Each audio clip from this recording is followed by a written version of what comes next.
प्रिय भाई बहनों, आज की रोटी के घर सदस्य व्यक्तियों के लिए यीशु ख्रिस्तांची मधुर नामाचे प्रेम नमस्कार। आज की दिनांक 21 मे 2026 गुरुवार। तो आपल्या सामर्थ्याने तुला मार्गदर्शन करील। तू आपल्या दयेने ज्या लोकांचे उतार केलेस त्याने पुढे नेलेस, तू आपल्या सामर्थ्याने त्याने आपल्या पवित्र निवासस्थानी मार्गदर्शन केलेस। निर्गम 15 अध्याय 13 वचन। परमेश्वर आपला मेंढपाळ आहे आणि आपण त्यांची करुणातील मेंढरे आहोत। जसा मेंढपाळ आपल्या कल्पाला प्रेमाने आणि सौम्यतेने चालवितो, तसाच परमेश्वर आपल्याला मार्गदर्शन करतो। म्हणून आपण कधीही कमी पडणार नाही किंवा खचून जाणार नाही। मेंढपाळ सर्व मेंढ्यांसारख्याच प्रकारे चालवत नाही असतो। मेंढ्यांना तो हळूवारपणे चालवितो। गर्भवती मेंढ्यांना काळजीपूर्वक मार्गदर्शन करतो।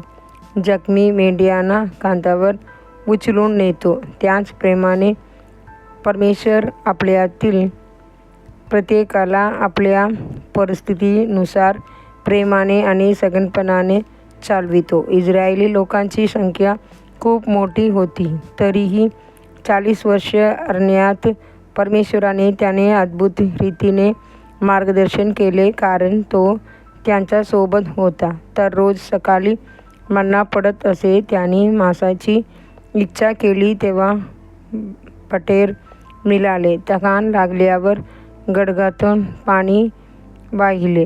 त्यांचे कपडे जुने झाले नाहीत, त्यांचे पाय सुजले नाहीत। अनुवाद 8 अध्याय वचन 4। आणि त्यांनी अलौकिक शक्तीने पुढे प्रवास केला। तोच देव तुलाही मार्गदर्शन करेल।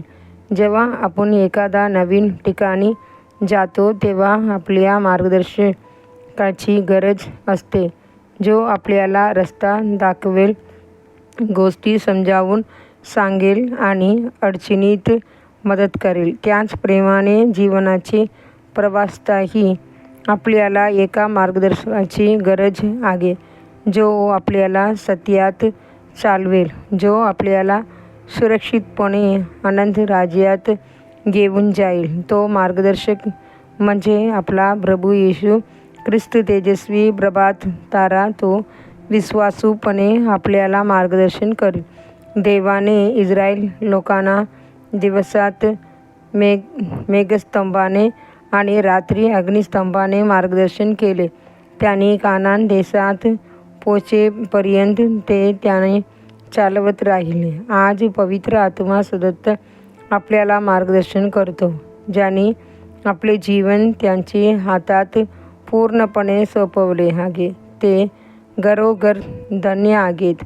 जर परमेश्वर तुझ्याबरोबर असेल, स्वर्ग स्वतः तुझ्याबरोबर आहे।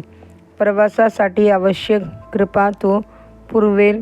तो तुला शक्ती, सामर्थ्य आणि आवश्यक पुरवठा देईल आणि प्रत्येक पावलावर तुला चालवेल। पुढील ध्यानासाठी वचन। हे इस्रायलची मेंढपाळ कांदे, जो योसेफला फळासारखा चालवितोस, जो करूबामध्ये वास करतोस, तू प्रकाशमान हो।